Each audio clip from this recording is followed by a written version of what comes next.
दोस्तों, आप सभी का बहुत बहुत स्वागत है हमारे चैनल में। इस वीडियो के अंदर अभी हम लोग पंचायती राज व्यवस्था, ये काफ़ी ज़्यादा इम्पोर्टेंट टॉपिक है।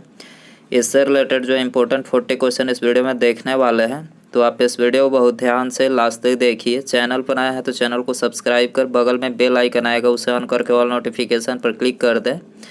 तो चलिए शुरू करते हैं। दोस्तों, ये टोटल 40 क्वेश्चन है। आप इनमें से कितने क्वेश्चन सही कर पाते हैं, अपना स्कोर कमेंट बॉक्स में ज़रूर बताएं। तो देखिए, यहाँ पर पहला क्वेश्चन दिया गया है, भारतीय संविधान के किस भाग में पंचायती राज से संबंधित प्रावधान किया गया है। तो देखिए, करेक्ट आंसर ऑप्शन बी हो जाएगा। भारतीय संविधान के भाग 9 में जो है ये पंचायती राज से संबंधित प्रावधान दिया गया है। इसके अलावा भारतीय संविधान के भाग 2 की बात करें तो इसमें जो है नागरिकता, ठीक है, नागरिकता से संबंधित प्रावधान भाग 2 में दिया गया है। भाग 10 की बात करें तो इसमें अनुसूचित और अनुसूचित जनजाति क्षेत्र का प्रावधान दिया गया है। और भाग 11 की बात करें तो इसमें जो है संघ और राज्य क्षेत्र के बीच संबंध का प्रावधान, संघ और राज्य क्षेत्र के बीच संबंध का प्रावधान जो है भाग 11 में किया गया, आपको याद रखना है। क्वेश्चन नंबर 2 है, भारतीय संविधान के किस भाग में नगर पालिकाओं से संबंधित प्रावधान है। तो देखिए, नगर पालिकाओं से संबंधित जो प्रावधान है तो यह है भारतीय संविधान के भाग 9 क में, याद रखना है। भाग 9 क में जो है नगर पालिकाओं से संबंधित प्रावधान है, बी करेक्ट हो जाएगा। क्वेश्चन नंबर 3 है,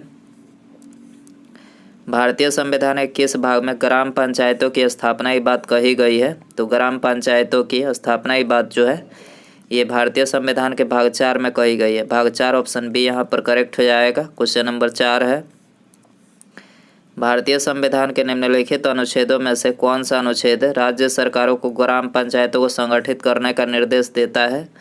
तो ये कौन सा अनुच्छेद है। तो यह अनुच्छेद 40। अनुच्छेद 40 जो है ग्राम पंचायतों को जो है राज्य सरकारों को ग्राम पंचायतों को संगठित करने का निर्देश देता है। ऑप्शन यहाँ पर करेक्ट हो जाएगा। इसके अलावा अनुच्छेद 46 की बात करें तो इसमें एस सी और दुर्लभ लोगों के लिए जो है शिक्षा की व्यवस्था का प्रावधान दिया गया है।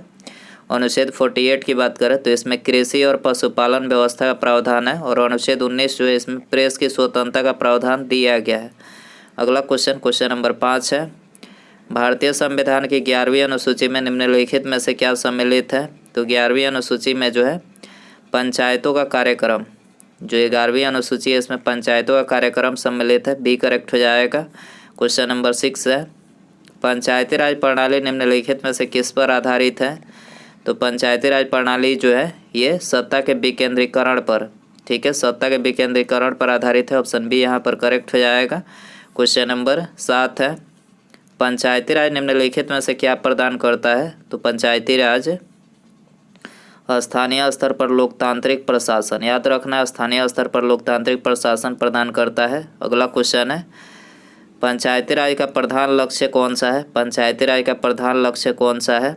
तो करेक्ट आंसर सी हो जाएगा। ग्रामवासियों में शक्ति का विकेंद्रीकरण जो है इसका प्रधान लक्ष्य है पंचायती राज का। पंचायती राज का मुख्य उद्देश्य क्या है। तो देखिए, इसका जो मुख्य उद्देश्य है वो है जनता को विकास मूलक प्रशासन में भागीदारी योग्य बनाना, याद रखना है, जनता को विकास मूलक प्रशासन में भागीदारी योग्य बनाना जो इसका मुख्य उद्देश्य है। ऑप्शन डी करेक्ट हो जाएगा। 73वां संविधान संशोधन संबंधित है, 73वां संविधान संशोधन संबंधित है, करेक्ट आंसर सी हो जाएगा, पंचायती राज प्रणाली से संबंधित है। भारत में निम्नलिखित में से किसके अंतर्गत पंचायती राज प्रणाली की व्यवस्था की गई है। तो पंचायती राज प्रणाली की व्यवस्था जो है नीति निर्देशक सिद्धांत के अंतर्गत की गई है, सी करेक्ट हो जाएगा। किस संवैधानिक संशोधन द्वारा पंचायती राज संस्थाओं को संवैधानिक दर्जा प्रदान किया गया है। तो करेक्ट आंसर सी हो जाएगा। 73वां संविधान संशोधन के द्वारा जो है पंचायती राज संस्थाओं को संवैधानिक दर्जा प्रदान किया गया है। 73वें संविधान संशोधन द्वारा संविधान में कौन सी अनुसूची जोड़ी गई थी। तो इसके द्वारा जो है संविधान में ये 11वीं अनुसूची जोड़ी गई थी, सी करेक्ट हो जाएगा। 73वें संविधान संशोधन द्वारा 11वीं अनुसूची में पंचायती राज संस्थाओं में कितने कार्य सौंपे गए हैं। तो 11वीं अनुसूची में 73वें संविधान संशोधन के द्वारा जो है ये 29 कार्य, याद रखना, 29 कार्य सौंपे गए हैं, डी हो जाएगा। 73वें संविधान संशोधन के अनुसार पंचायती राज संस्थाओं में अध्यक्ष के कम से कम कितने पद महिलाओं के लिए आरक्षित किए गए हैं। तो महिलाओं के लिए आप सभी को पता ही होगा कि 1/3 सीटें जो है आरक्षित की गई है पंचायती राज संस्थाओं में महिलाओं के लिए। ठीक है, ये हो जाएगा करेक्ट आंसर। क्वेश्चन नंबर 16 है 73वें संविधान संशोधन की विशेषता नहीं है। तो देखिए इसकी जो विशेषता है, महिलाओं के लिए 2/3 आरक्षण, 1/3 आरक्षण आपको पता ही है। तो यहाँ पर ये इसकी विशेषता नहीं है, बाकी तीनों करेक्ट है। ग्राम सभा, प्रत्यक्ष निर्वाचन और पंचायती संस्थाओं को संवैधानिक दर्जा, तीनों यहाँ पर 73वें संविधान संशोधन की विशेषता है। 73वें संविधान संशोधन द्वारा पंचायती राज संस्थाओं के लिए किस तरह के चुनाव का प्रावधान किया गया है? तो पंचायती राज संस्थाओं के लिए जो है ये प्रत्यक्ष और गुप्त मतदान का प्रावधान किया गया है, ये हो जाएगा। पंचायत के विघटन के उपरांत निम्नलिखित में से कौन सी समय अवधि नए चुनाव कराने हेतु सत्य है? तो नए चुनाव कराने हेतु जो है 6 माह के अंदर ही यदि पंचायत विघटन होता है उसके उपरांत 6 माह के अंदर ही जो है नए चुनाव कराने का प्रावधान है। अगला क्वेश्चन है पंचायती राज संस्थाओं के निर्वाचन के लिए उत्तरदायी है। तो इसके निर्वाचन के लिए जो है राज्य निर्वाचन आयोग उत्तरदायी है। वीडियो को लाइक जरूर करें दोस्तों, अपने दोस्तों में शेयर कर सकते हैं। चैनल को सब्सक्राइब करके बेल आइकन प्रेस करें यदि चैनल पर नए हैं तो। अगला क्वेश्चन है 73वें संविधान संशोधन के अनुसार पंचायती राज संस्था का कार्यकाल कितने वर्ष रखा गया है? 5 वर्ष रखा गया है। ठीक है, पंचायती राज संस्था का कार्यकाल 5 वर्ष 73वें संविधान संशोधन के अंतर्गत रखा गया है। भारत में पंचायती राज के प्रबल समर्थक कौन थे? तो प्रबल समर्थक जो थे वो थे उपर्युक्त में सभी थे, महात्मा गांधी जी, सीधराज ठड्डा और राजीव गांधी। यहाँ पर ये तीनों जो थे ये पंचायती राज के प्रबल समर्थक थे। पंचायती राज संस्थाओं में महिलाओं तथा दुर्बल वर्गों के अधिक प्रतिनिधित्व के समर्थक कौन थे? तो अधिक प्रतिनिधित्व के जो समर्थक थे वो थे राजीव गांधी। ऑप्शन डी यहाँ पर करेक्ट हो जाएगा। अगला क्वेश्चन है भारत में महिलाओं के लिए स्थान आरक्षित है। तो भारत में महिलाओं के लिए जो स्थान आरक्षित है वो है पंचायती राज संस्थाओं में। ऑप्शन यहाँ पर करेक्ट हो जाएगा। भारत में पंचायती राज अधिनियम कब लागू हुआ था? तो भारत में पंचायती राज अधिनियम जो है 24 अप्रैल 1993 को लागू हुआ था, ये हो जाएगा। पंचायत के चुनाव कराने हेतु निर्णय किसके द्वारा लिया जाता है? तो पंचायत के चुनाव कराने हेतु निर्णय जो है राज्य सरकार के द्वारा लिया जाता है, बी हो जाएगा। भारत में पंचायती राज का प्रारंभ किस वर्ष किया गया था? तो पंचायती राज का प्रारंभ जो है 1959 में किया गया था। ऑप्शन डी करेक्ट हो जाएगा। भारत में सबसे पहले राजस्थान में पंचायती राज की स्थापना किस वर्ष हुई? तो सबसे पहले राजस्थान में पंचायती राज की स्थापना जो है कब हुई थी? तो देखिए ये हुई थी 1959 में, 1959 ऑप्शन सी करेक्ट हो जाएगा। अगला क्वेश्चन है स्थानीय ग्रामीण शासन के रूप में पंचायती राज प्रणाली सर्वप्रथम क्रमानुसार अपनाई गई थी। तो देखिए सबसे पहले जो है पंचायती राज प्रणाली राजस्थान में अपनाई गई, उसके बाद जो है आंध्र प्रदेश के द्वारा। ठीक है, सबसे पहले राजस्थान में, तो ऑप्शन डी यहाँ पर करेक्ट हो जाएगा। अगला क्वेश्चन है 2 अक्टूबर 1959 को भारत में पंचायती राज का शुभारंभ कहाँ पर किया गया? तो राजस्थान के नागौर जिले में किया गया था, याद रखना है। पंचायती राज का शुभारंभ सबसे पहले। भारत के ग्रामीण क्षेत्र के सामाजिक और सांस्कृतिक उत्थान के लिए सामुदायिक विकास कार्यक्रम कब प्रारंभ किया गया था? तो सामुदायिक विकास कार्यक्रम जो है 2 अक्टूबर 1952 को किया गया था, सी हो जाएगा। अगला क्वेश्चन है भारत सरकार द्वारा सामुदायिक विकास योजना की शुरुआत की गई 2 अक्टूबर। सामुदायिक विकास योजना की शुरुआत 2 अक्टूबर कब की गई? 1953 को। 1953 ऑप्शन डी करेक्ट हो जाएगा।